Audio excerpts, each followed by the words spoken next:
pages of the Gallows Man comes a brand new series of tales. Not tales as in what furries wish they had behind them, but rather the story type of tales, like what you would find in a comic book. Speaking of which, this is an ad for Tales from Town City number 1. This anthology series follows lesser-known characters that were introduced in the Gallows Man miniseries. Characters like Hypno Ray and the Rusty Hook.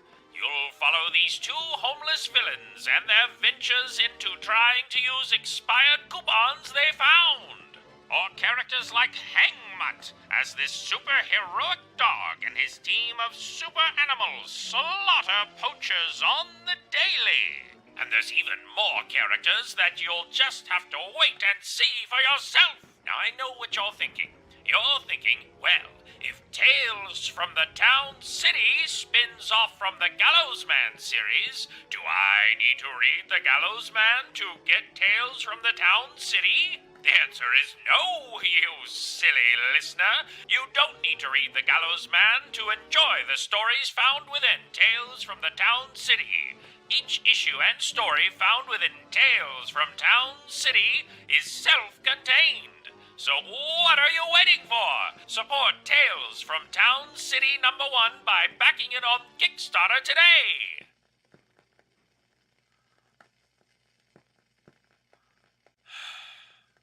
Why has it come to this? I mean, how the hell did Gallows Man do well enough to warrant a spin-off? Why did I even take this gig? I mean, they had me read a dumb little ad and then force me to say things like, "My name is Jeff," and, ice cream, so good, gang gang. Like, when is it enough? If I said, "Shout out to Little Big Toe, keep it 100G," would that be enough to satiate their hunger? Or would I have to humiliate myself and say something as repulsive as, "I do declare there is feces running down my pants as we speak"? When will it be enough? I may never know. Brandon, how are you? Doing pretty good. Thank you for having me. So we just opened up with the trailer for your latest project. So why don't you tell everybody a little bit about it? Yeah, so my latest project is Tales from Town City number 1. It's a new series that I have rolling out. It's a spin-off to the Gallows Man. Like we've done issues 1, issue 2 of the Gallows Man. We're working on issue 3 and 4. All of that's written. We're just working on it. And Tales from Town City is a spin-off of that, but you don't have to read the Gallows Man to enjoy Tales from Town City. Like it's an anthology series all on its own. But if you do want to know a little bit more about it, the Gallows Man is basically 1960s Adam West Batman meets Inglourious Basterds. Like that's pretty much how it is. It's fun campiness of Adam West Batman. It's set in the 1940s though, and he's beating up and killing Nazis, all while he has those campy jokes and funness of Adam West Batman. I mention all that because thematically that carries over into the tone of Tales from Town City number 1. You have these kind of dark comedies, some just straight up comedies. But in Tales from Town City number 1, it's minor characters from the Gallows Man universe. There's 3 stories. The first one, it's 2 homeless villains who find expired coupons, and they're trying to use those expired coupons. And it's a fun, funny little story there. Another story is a story about a mortician who is trying to make sense of these dead villains' names. There's some dead villains that are brought in, and he's trying to make sense of their names. Like he's looking at one. It's like, okay, your name is the Frog. You're dressed as a frog. That makes sense. Then he looks at another one. He's like, yours doesn't really make sense, though. You're called the Walrus. You don't really resemble a walrus. And I also hear you waddle like a penguin. Maybe that may have been a more fitting name. But you do have a whiskery mustache, so I guess it makes sense. Then the last one is like, yours makes no sense at all, though. I have a very big problem with yours. You're called the Jackal, but nothing about you resembles a jackal at all. You're wearing a green suit. Why don't you be called the Green Gangster or something? It's not a great name. Better than the Jackal, though. So it's just this mortician losing his mind, trying to make sense of these dead villains' names, all while he's incinerating them. And the last story, Fierce Pets, it's the main cover art. It's the longest story in this. And I should also mention Fierce Pets. Pets is an acronym. It's Precise, Ecosystemic, Tactical Squad, kind of harkening back to the Wildcats days of covert action teams. But with this story, the Fierce Pets, it's a super animal team that basically goes and slaughters poachers. And the page right after that kind of shows some of that carnage of them slaughtering the poachers. That's just one page of it. It gets pretty wild. But Yeah. No, I did have a chance. You did, you did send it over, so I did have a chance to preview the whole story. So yeah, it was pretty. Yeah. It's pretty gruesome. That's the thing. Like of the three stories, like the first two are more situational or conversational comedy humor, basically, whereas this one is more like action and gore comedy with some silliness in there as well. But there's bits of different comedy sprinkled throughout these three stories. But I really enjoyed writing these. I wrote these back in November or December, and then February is whenever I started hiring artists for the books, or for the stories, I should say. Okay. All right. Yeah. Well, we'll get into it. Let's let's check in with the chat first, and I want to mention to the chat if you guys have any questions about the project or about the process for Brandon, please throw them in the chat, and we'll get to them. I have a few things I want to ask. So, Brandon was on probably about a year ago, around the same time when you were promoting, your Kickstarter for Dismay Avenue, which I happen to back as well. So Thank you. And have both books. So, and it was one thing I mentioned to you when we were talking backstage was the paper quality. It was. It's really, that was one of the first things I noticed when I got the mail, when I got the books in the mail and opened it up, and you could just feel the weight, the quality of the paper. So that was one of the things, like I said, that just hit me right away compared to, some of the wavy covers that I see on Marvel, and mainly Marvel was really had some paper quality issues. So. Yeah, thank you. But that's the thing is like we had talked about earlier is this is good paper quality, but this, if not, it could be a tiny bit lower in weight, but that should be the standard kind of when it comes to comics. And the issue is like we look at this and see it as like amazing paper quality because of like how Marvel has treated the consumer the past few years with their paper quality, because there has been that deep not so good paper quality that they've been doing the past few years, and they haven't corrected it since. Yeah, no, I mean, I've been at the LCS on a Wednesday, and I'll look at the Marvel books just lying on, being laid out for the week, and you can see the just waviness in some of the covers. Some of the covers have been better, like some of the anniversary issues, or like a 300, or some anniversary type milestone issues, things like that. So they can print quality, but then most of their covers are not. So yeah. But yeah, so let's check in with the chat. I said that a couple minutes ago. Evil's here. Mike Lacrucius is here. Appreciate everybody being here. Like I said, so definitely Comic Journey's here. Yeah, I'm sure he'll have some questions. I know Comic Journey's been considering. He's an artist, and he's considering doing some self-publishing. So nice. He might have some questions for us tonight. Marcus, Circumstance. Katie's here. K-pop. Hey, Katie. Good evening. Durs is here. That's right. Yeah, Ahsoka's on tonight. Yeah, I'm sure. So definitely, hopefully, if we don't have people here live and too many people hanging out with us tonight, they'll definitely catch the replay. So, one of the first things that I wanted to ask you was about the funding of it. So that's one of the things I noticed when you sent me, when the Kickstarter went live, and what it's been live for, what, about a week or so now? Yeah, now a week. Yes. Okay. So, and that was one of the things I noticed. So you've already hit your goal. The original goal was $1,000. You're at $1,120 right now with, a number of days, 3 weeks to go. And I don't remember. I was trying to remember back to last year's project what your goal was for that. I'm interested in the money, the finance is of how much does it cost to get the book printed and those type of things, because I don't know. For some reason my mind always goes to the financial aspect of things for some reason. I don't know why, but that was one of the things that I noticed right away, that it was only because I've seen other Kickstarter projects where they're, maybe a higher goal set, Yeah, yeah. 2,500 or, 3 or 4,000 or even five. I think there's one that recently went live and it's, 5 or 6,000. So Yeah, yeah. that was one of the things that struck me first, was that your goal was only $1,000.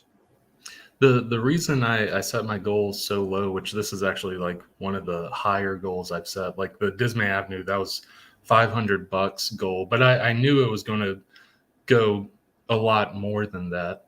The reason I set the goal low in terms of let me first mention the money aspect.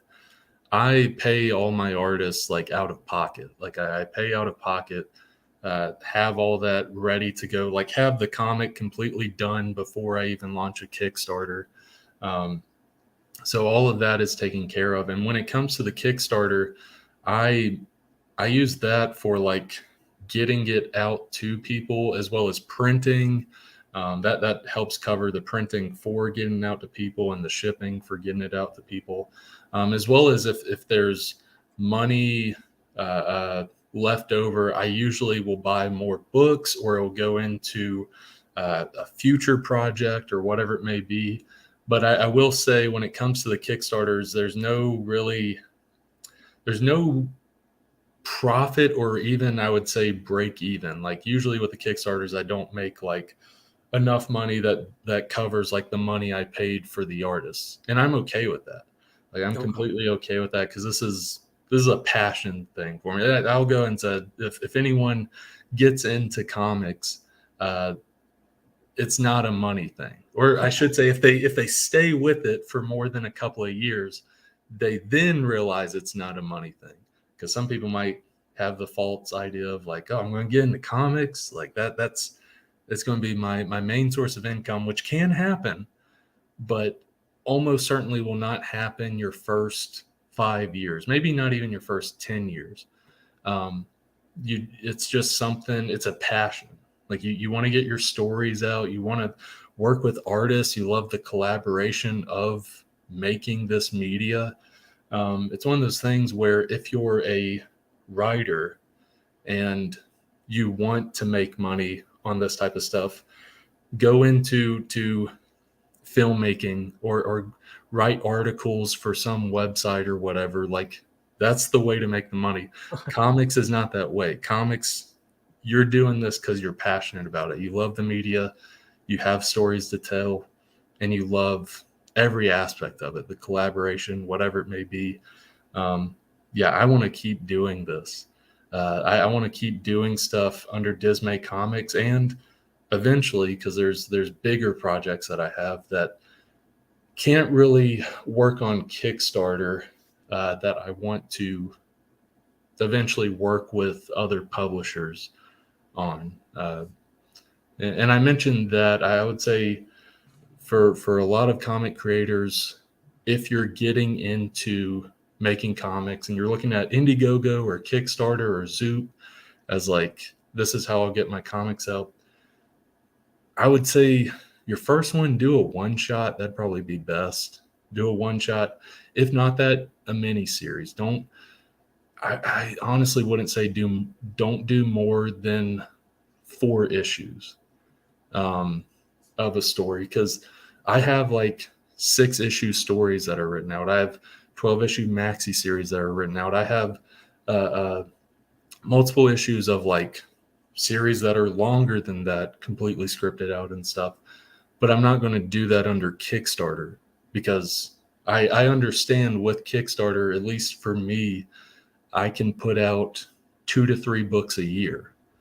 But if it's a continuous story, if it's something where like you have to come back to each issue to continue that story, I don't want to have people waiting like 6 months or a year for the next installment. If it's like a 22-page thing and like there's no resolution or anything at the end of that issue or anything like that.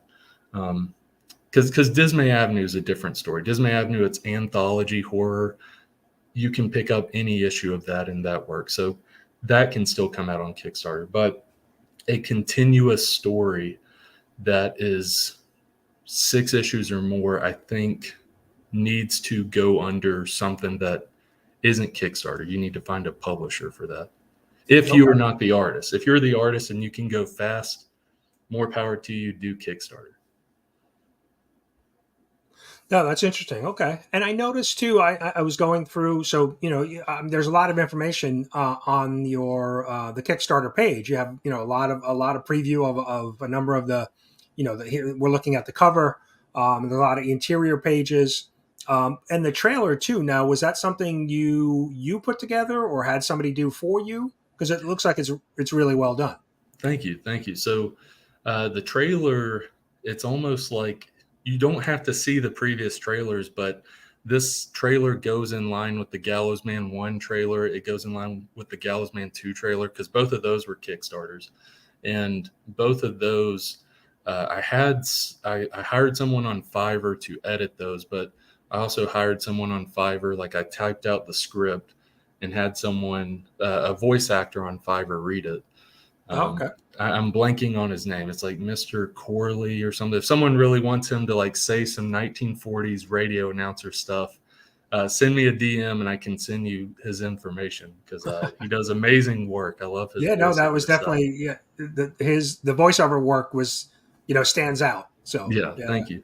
Because usually what I'll do is like the first like half or first 2/3 of the trailer, it's a trailer. It's a trailer for the Kickstarter, talks about it, some humor here and there, but I do love that like I'll pay a little bit more because you pay by words, like the amount of words that the voice actor is saying. I'll pay a little bit more so that I can get him, because he's awesome. Like this is the 3rd time we've worked together. I'll get him to like say these like dumb, stupid stuff. Like he's cool with it. Like I'll get him to say dumb, stupid stuff that like you're like, hey, like never expected a 1940s radio announcer to say something like that. I mean, like that's that was the end of it, right? Yeah. There's like, I kind of thought the trailer was over, and then you get that. Yeah. The previous 2 trailers, especially the first Gallows Man trailer, I got him to say a ton more stuff, like so much more stuff. Because the first one, like, it was like a minute of just random stuff him saying, like saying like poo poo caca, me mow, moo mow, I am a cow. I had a wild DMT trip in the desert of Nevada. Like just the most random stuff, because it was me and my buddy like bouncing stuff off of each other that we were just like, what would you want to hear a 1940s radio announcer say? We kind of just did that. So, and I noticed too. So the character, the 2 the homeless villains here, you've dressed up. So you've kind of brought this one character to life, right? I've seen you on Instagram. Yeah. Hypno-Ray. Yeah. Yeah. It was ultimately like I'm glad I was finally able to dress up as one of my characters that didn't cost a lot. Like if I wanted to be the Gallows Man, I'd have to get like a custom suit made and all that stuff. It'd be insane. Hey, man, it'd be absolutely insane to get that custom suit made. Thank you, man. And so it was one of those things where Hypno-Ray, I found almost all that stuff at like a thrift store, other than the glasses, like the spiral glasses. I ordered a custom order on Etsy, but like everything else I just found on found in a thrift shop, and then got a serrated knife and tore up some of the stuff, made it look worn out and stuff like that. But yeah, I like it a lot. Yeah, no, and did you dress up? Did you go to a con in character? I did. That was the main reason that I wanted to do the costume, was like to stand out at a con. We already do stand out fairly well at a con. The thing we get like people notice first before I dressed up as Hypno Ray was our banner, because our banner was it was this t-shirt, but a 5 foot by 2 foot banner of the kid reaching out, and like you notice that on a table, like as Sure, you're it walking stands out. by. Yeah, yeah. Yeah, as well as it's smaller, but people like noticing the Dismay Avenue 2 cover, like it like pops when they walk by, because it's like, oh, like Yeah, bloody looking girl, like, oh, like, yeah. So we had that, and then the Hypno Ray thing has just helped even more in getting people to just like do double takes, and some people have wanted to take pictures and stuff. I'm like, heck yeah, whatever gets you to the table, I'm right. cool with that. Whatever you, well, yeah, exactly. Get them to the table and maybe Yeah, start to talk about the book and the yeah. characters and yeah, okay. Yeah, no, I thought that was a good idea because I saw some of your posts on Instagram and then some of the videos and that. So that was, Thank you.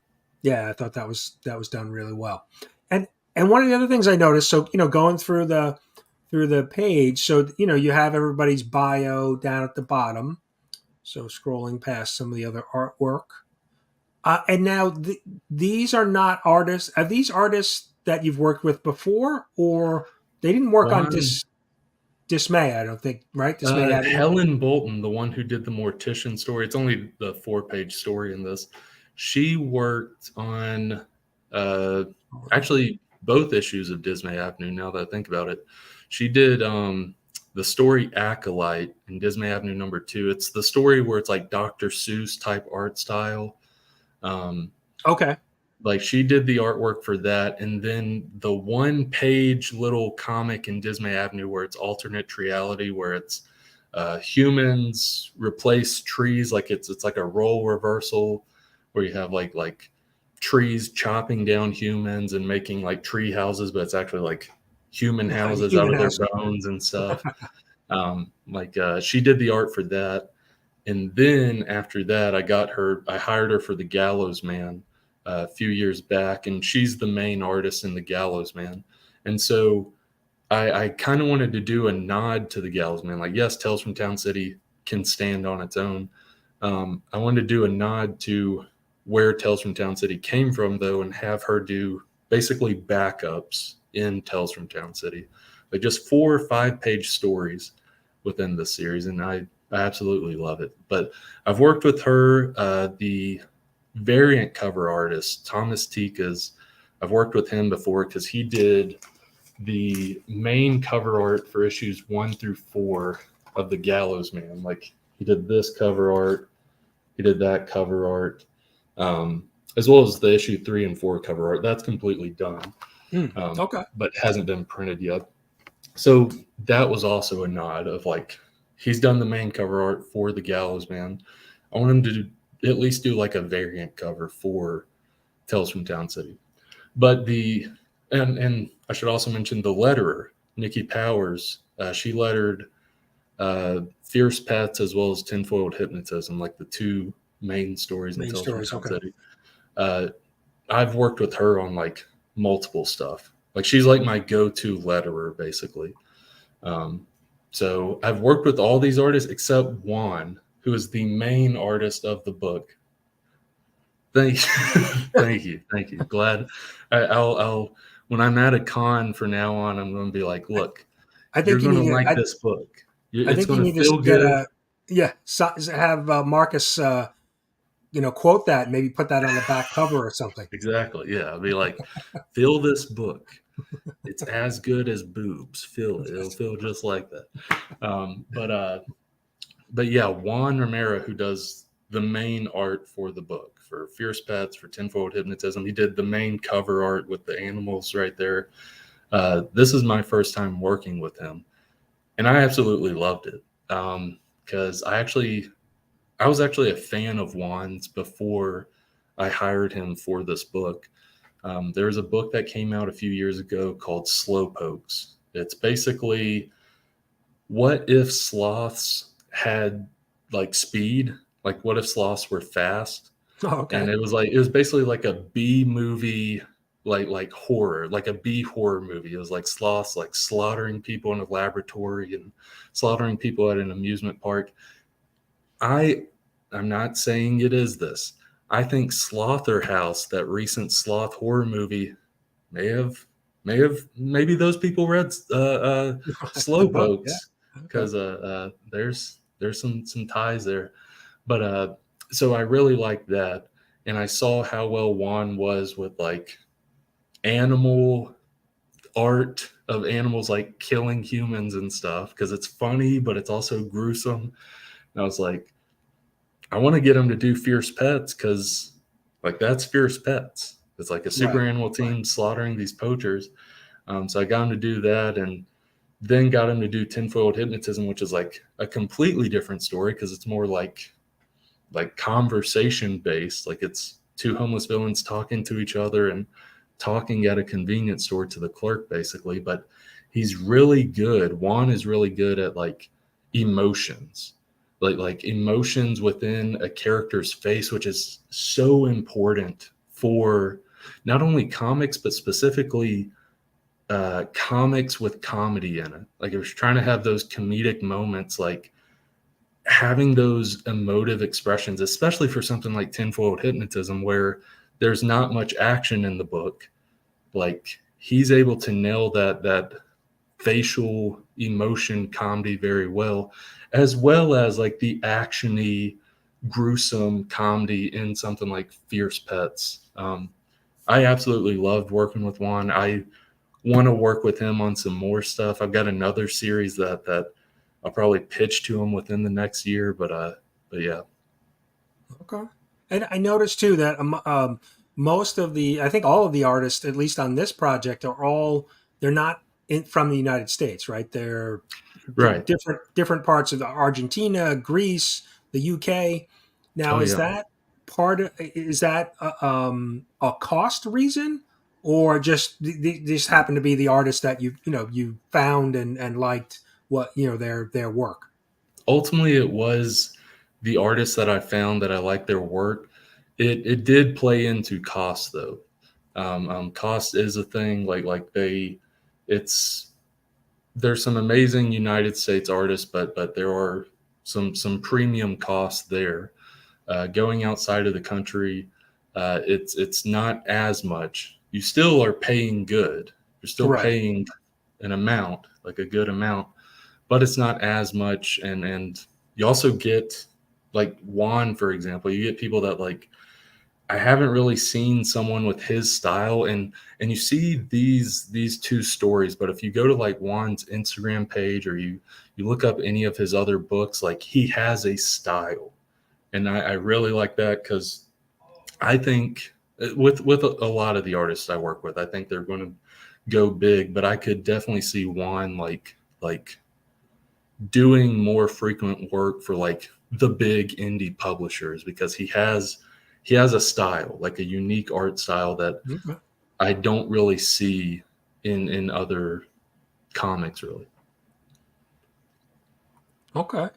Yeah, no, that's one of the things I noticed when I was going through, reading through the bios on the Kickstarter page, and that makes sense. I mean, I would think, um, just because of, maybe in a non-United States, and cost of living is cheaper, and so maybe the artist, it's not that their work isn't quality, but they're able to work at a less expensive rate, because Yeah. maybe they don't have the overhead that somebody in the United States may have. So, And um, also with that, I don't have like extreme strict deadlines. I do have deadlines, but it's not like, get this to me like every week, or whatever it may be. right, I right, don't have like these extreme strict deadlines that a lot of publishers have, even some indie publishers. Like, I want the book to look the best it can with that artist. I don't want the artist to rush it.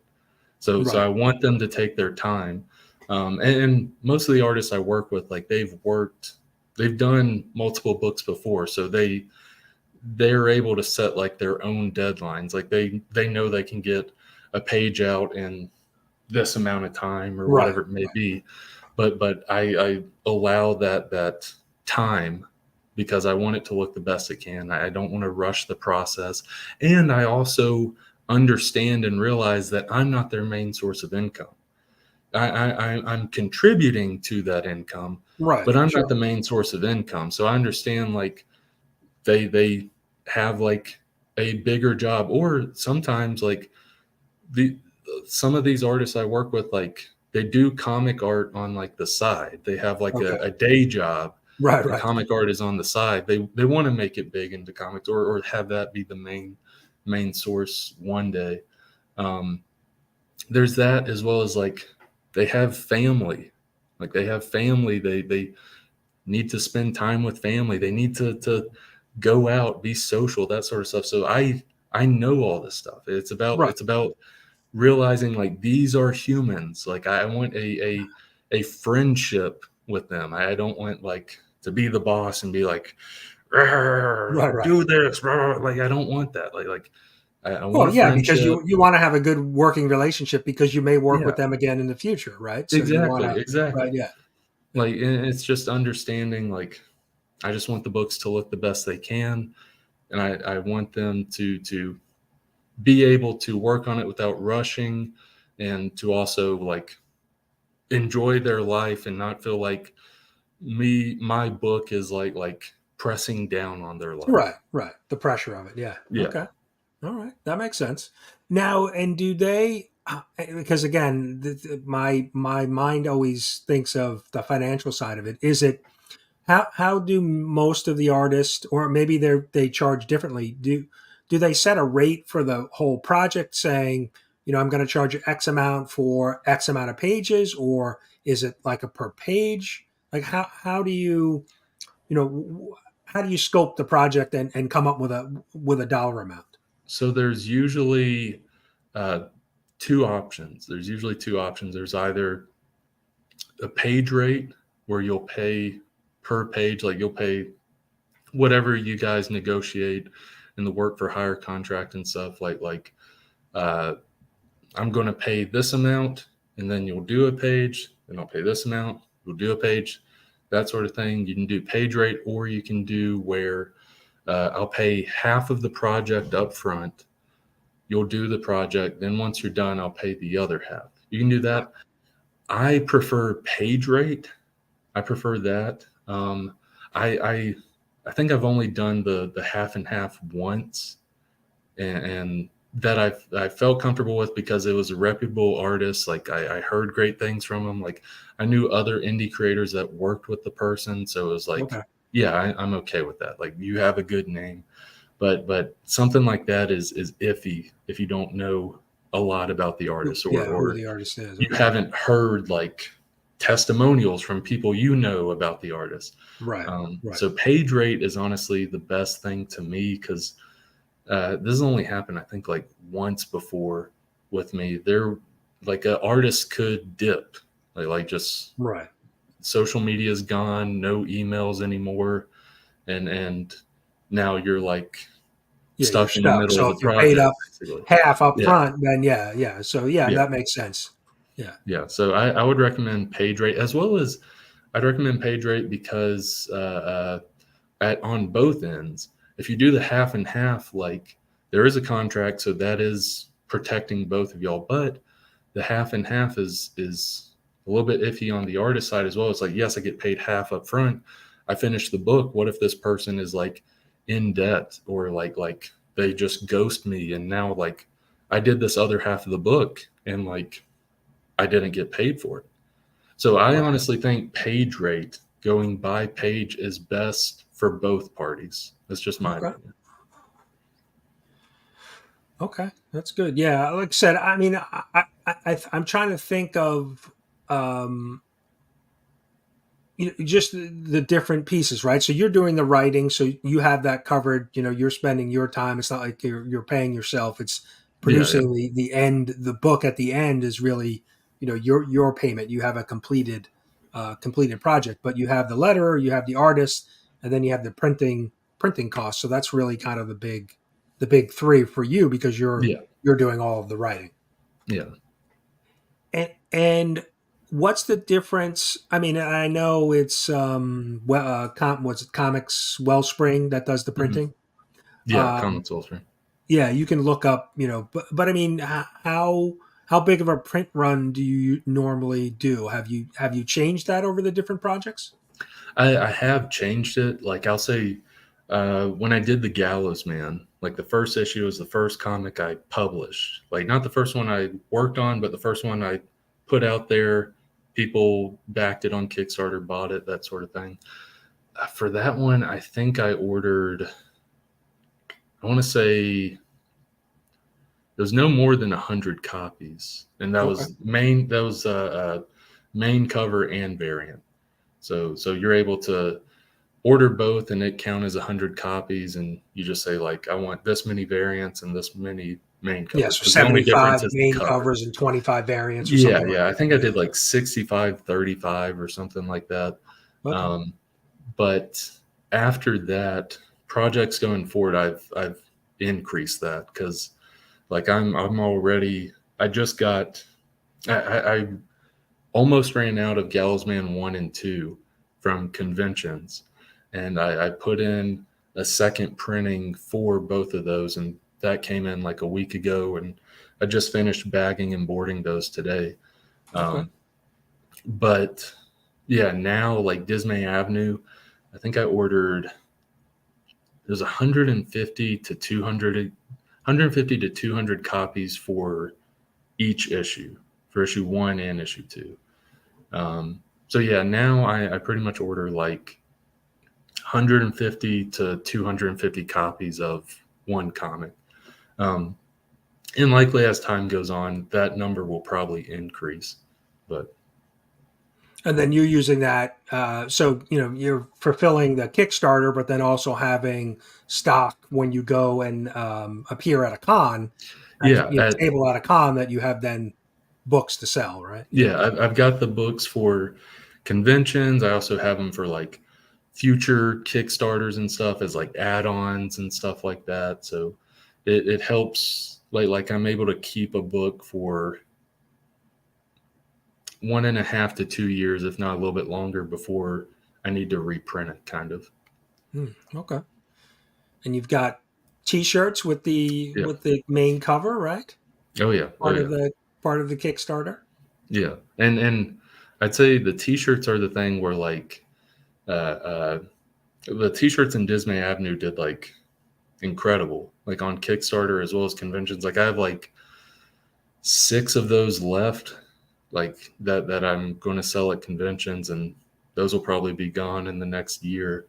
But with the T-shirts, I'm not planning to like reprint them really. Like the Dismay Avenue one, like I'm not planning to reprint that. The Fierce Pets one, like I'm not planning to reprint that. Like I'm going to get the printings of them, get the amount, and just go from there, where it's basically like exclusive limited time, and then like we'll have another rollout of shirts for like the next Kickstarter, that sort of thing. Right. Gotcha. Yeah, and we have, just so everybody who's listening in, I forgot to mention earlier, we have the links down below for the Kickstarter and all of Brandon's social, Facebook, Instagram. So if you, it's all in the description. So if you want to go check that out, please do that.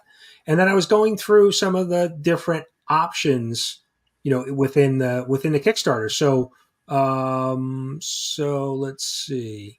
So you can, as little as $1 to get a social media shout out, but then, just for a pledge of $5 gets you a digital copy of the book. Yeah, and it's a 32-page book. In terms of story, it's 32 pages, and then obviously a few pages for in between stuff, or stuff at the end, like ads or stuff like that. Right. Okay. Yeah, and then for $10 you can get a physical copy of the book. And so you have all the different options that include, some stickers and some things like that as well. So anything that you want to mention as far as the different, options on the Kickstarter? Yeah, I would say so. Yeah, the physical copies, they start at $10. You get the physical copy, you get a digital copy, social media start or shout out. Next one is basically Gallows Man digital bundle, where you get Tales from Town City #1, Gallows Man 1, Gallows Man 2, all digitally. That's over 130 pages of comics for $12 right there digitally. Then the T-shirt, obviously, it's $19 plus shipping. Available in 2 different colors, sand as well as pale pink. I like both colors. Like whenever I was making the T-shirt, I was trying to stick to one color, but I like both. I was like, I just got to They're offer definitely both. different. Yeah, it's not your Yeah, typical, black T-shirt or white yeah, T-shirt. So yeah, definitely stands out. yeah. I like it. It works well for the design. And then the next one is Gallows Man Universe, Great Value Bundle, which is Gallows Man #1, Gallows Man #2, Tales from Town City #1, sticker set, a whole bunch of other stuff, PDFs of the comics, social media thank you for $32. And you can also, a previous one for $25, you can get Tales from Town City #1, Tales from Town City #1 variant cover, both signed, as well as sticker set and various stuff for just $25. Yeah, It's see, that's the reason why it doesn't show it, because that's what I selected. Oh So yeah, I it took gotcha. it out of. Yeah, thank So you, yeah, thank you. yeah. But so yeah, there's that one. Then if there's retailers out there, comic shops, we've had a few comic shops in the past pledge to our Kickstarters before. There is a good deal. It's $45. You get 10 copies of the book. You get 5 Okay. copies of the cover A, 5 copies of the cover B, all signed. They're all signed. And so, yeah, you get those $10, $45 plus shipping, and you, as the comic shop owner, you choose what you want to sell them for. They're yours now. Right. Um, You can set the yeah, price. Yeah. yeah. Okay. Don't don't set the price to the classic thing I put on the cover of 15 cents. Like that's just Yes. for aesthetic look. But yeah, the comics aren't 15 cents. That's just for aesthetics for covers.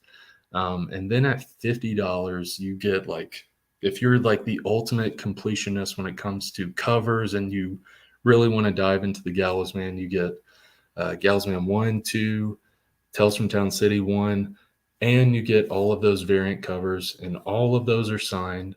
You get all the PDFs. You get the sticker set from Gallows Man 1, sticker set Gallows Man 2, sticker set Tales from Town City, PDFs of the scripts for Gallows Man 1, Gallows Man Oh wow. 2, Okay. the stories of Tales from Town City. You get those scripts so you can read it, see if it's like, oh, like he's a good writer, or like, oh, like this is what not to do is writing, like he sucks.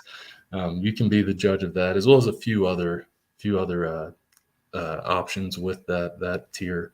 And the very last one is that tier plus, it's a $75 tier. It's that $50 tier I mentioned, plus a Zoom consultation with me, where if you have a script or story or whatever it may be, you can send that to me, like whenever you back it. You get all that stuff I mentioned before, plus you get the Zoom consultation. Okay. Uh, Send me a script or outline or whatever, some story you want a consultation on, and I will make notes ahead of time, not during the Zoom consultation. I'm not going to be reading it during the Zoom consultation, Right. like wasting your time. I'll make notes ahead of time. I'll have read it, have notes. Then we'll get into that Zoom consultation, and I'll talk about that stuff. We'll work some stuff out. Good little value if you're needing some help or consultation on something. I'm gonna like I'm not going to say everything is great with the script. If the script is great, then I will, but I will try to help work stuff Right. there. Some feedback. Yeah. Yeah. Yeah. I'm going to give you constructive criticism, and when something works, like I'll make sure to say. Now I'll make sure to say it because sometimes us as writers, like we can second guess ourselves sometimes, where it's like, should I delete this line or should I change this line? And then you show it to someone who is also a writer, or is just a reader of things. Show it to them. They're like, no, don't delete it. Like, that works. So I'll also be able to do that sort of thing. But yeah, that's the biggest tier. So Yeah. ranges from $1 to $75. There's a tier for any budget, really. Yeah, no, I thought it was very, going through the different options, very, very reasonable. Thank you. For having a physical copy of a book for, for $10. So, and so yeah, no, good stuff there. And how, so you mentioned that last tier with the Zoom consultation for, for a potential backer, but how do you work? Since the artists are not, it's not like, they're all over the place, or even the letterer. Do you do any of that type of connection with them, or is it all done through email? Or so how do you communicate with with the artist to get work done? Like, whenever I'm working with artists and letters. Yeah, so like for this project, did you jump on a Zoom call with them to maybe one of them to go go through stuff, or was it just via emails or messages? How did you? Yeah. Ultimately, it was all email. If you're working with like one person, Zoom could probably work, because you could probably do that fairly frequently. But there's so much going on in making a book, to where, like, if we're just setting it to like a Zoom call, like, there's stuff that needs to get done ahead of that, as well as, like, sometimes if you did a Zoom call, it's like, are we wasting our time with this? Like it's the old meme of like, this could have just been an email, like Right, that not a type of meeting, thing. right? Yeah, exactly. To where, like, yeah, we're able to work very well with emails, because that's also another thing is, uh, uh, the majority of the artists, not all the artists, but the majority of artists I work with are in other time zones. They're Right, across right, the world, to where, like, for me, it could be nighttime. For them, it could be morning, and vice right. versa.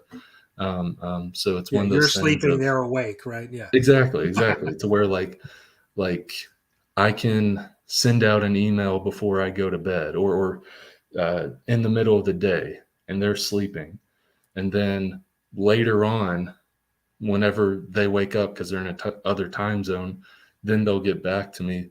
The emails is just like the easiest way. I also use WhatsApp for some of my artists. Okay. Yeah, That's yeah. also pretty good. But yeah, emails and WhatsApp are really what I use the most. Okay. I'm going to drop the link down below, but it's it. Like I said, links in the description for the Kickstarter and all of Brandon's social. I think you have Facebook, Instagram, so all of that's there. But anything else you want to mention? You've got about 3 weeks, 22 days left on the Kickstarter. You've already hit your goal, and now you've hopefully going to hit some of the stretch goals that you have set. But Yeah. yeah, anything else you want to mention about the Uh, project? I would say, help us. Thank you for everyone that has backed it. Thank you, Brian. Thank you for everyone. Even if you haven't backed it, like, spreading the word helps a ton. Thank you for those backing it, for those spreading the word. Yeah, we're trying to hit stretch goals. We've got stickers, posters that all physical backers will get when we hit those stretch goals and stuff. So try and do that, as well as I wanted to emphasize, um, the book is completely done. Book is completely done. So it's not like, oh, like, will I ever get it? It's like, no, it's done. Like, after the Kickstarter, we're printing the book. Um, so book's completely done, as well as the funding is done. So you don't have to worry about, like, oh, but like, if I back it, like, will I get it if it fails to fund or whatever. We've hit our funding goal. So if you back it, you are getting a book. Like, you're getting it. I should also mention, if anyone wants to back, but they're a little bit hesitant right now, Kickstarter does not charge your credit card, like, right then when Right. you So back a Kickstarter. Whenever the Kickstarter is over, and for this Kickstarter, it's October 5th, at noon Central Time. So October 5th, noon Central Time, that's when your credit card would be charged by Kickstarter. So if you back now, your credit card won't be charged. It won't be till October 5th. So Right, because now that's done because if the campaign doesn't reach its goal, right, exactly, then it doesn't get charged. It doesn't, exactly, So if exactly. you were at, your goal was $1,000, you've already hit that. But if you were at 900 on October 5th, then it wouldn't. Yeah, Nobody it would be wouldn't. charged, basically, right? Exactly. Yeah, No one would be charged. There'd be no trying to send refunds and stuff. It'd just be like, refunds that or never anything. happened. Yeah, Yeah, yeah. yeah, yeah. Yeah.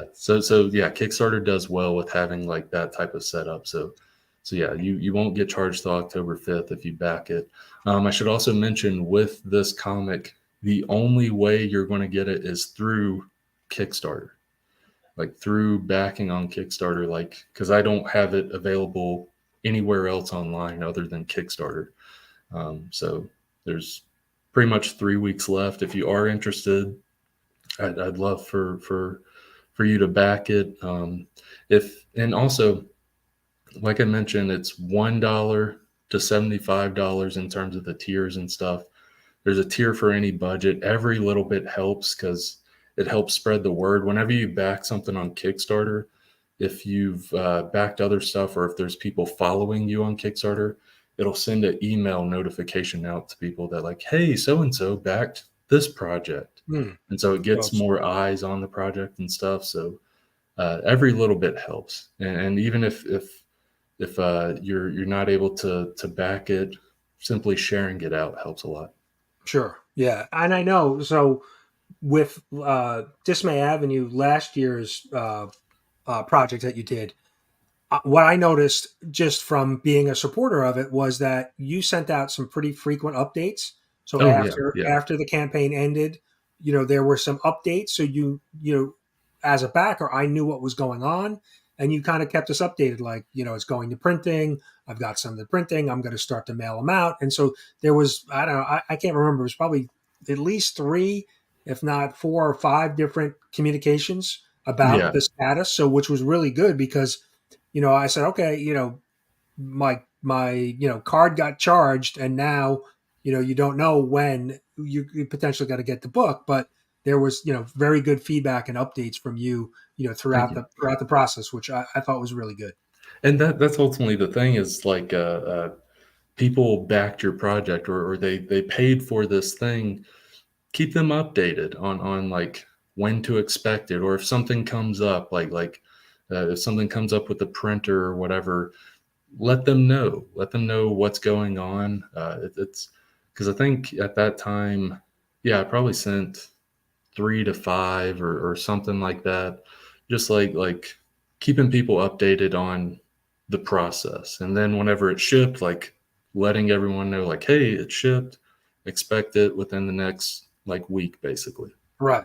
Yeah, no, it was good. That was definitely um, a good bit of information, just so I knew I was updated. Like, I had no concern, I had no worry. Like, okay, I know what's going on. The book's being printed and that's going to be shipped, and so it was good to have that, the communication, because I've backed other things on Kickstarter, and I've seen where there isn't as much communication, and you're kind of wondering, like, oh yeah, I backed that, and I wonder where it's at. And so it was good to have that, that kind of reassurance that the project was progressing, and when I could expect the book. So Yeah, just thank you. figured I'd mention that. So, Thank you. Thank you.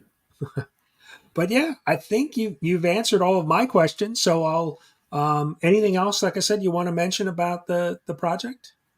I think that's really it. Like, if you guys want to check out Tales from Town City, we talked about the crazy, silly, fun stories within it. That's ultimately the thing. Is it's a fun time, a fun read.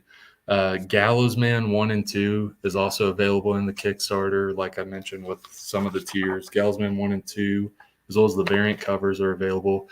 Dismay Avenue 1 and 2. If you want like some horror to go with your superhero dark comedy, Dismay Avenue 1 and 2 is also available, as well as the variant covers. You can get these as add-ons with your order. So A lot of variety. Like you can check out my superhero stuff, my comedy stuff, as well as my horror stuff. And then if you don't like any of that, well, like I'm sorry. Like I hope there's something in there for you, basically. He's trying to, yeah. We've hit a bunch of stuff: comedy, horror, superheroes. I mean, what more do you need? Well, Brandon, thanks so much for coming on and talking about the project, and good luck. I mean, congrats. You've already hit the funding goal a week in, so hopefully we'll hit some of those stretch goals. You've got 22 days left, so we'll leave everybody with the trailer again, as we'll let the trailer play us out. But definitely, if you're catching this on the replay, all the links are down in the description. Go check out the Kickstarter and all of Brandon's social media of Instagram and Facebook, right? Yeah, Instagram and Facebook. Yeah. So links are all down below. But thanks, thanks again for coming on and chatting and talking about this project. Thank you, Brian. Thank you. Yeah, good to have you, and I'm sure we'll talk at some point in the future with the next project. Oh yeah, for sure. Thank you, man. All right. Thanks, everyone. Thanks for watching. We'll leave you with the trailer. Spinning straight from the pages of the Gallows Man comes a brand new series of tales. Not tales as in what furries wish they had behind them, but rather the story type of tales, like what you would find in a comic book. Speaking of which, this is an ad for Tales from Town City #1.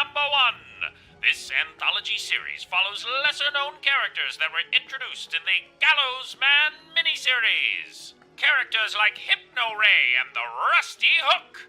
You'll follow these two homeless villains and their ventures into trying to use expired coupons they found. Or characters like Hangmutt as this super-heroic dog and his team of super animals slaughter poachers on the daily. And there's even more characters that you'll just have to wait and see for yourself. Now, I know what you're thinking.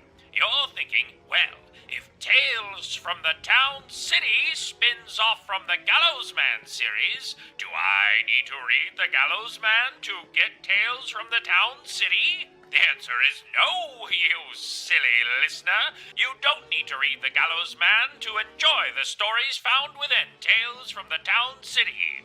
Each issue and story found within Tales from Town City is self-contained. So what are you waiting for? Support Tales from Town City #1 by backing it on Kickstarter today.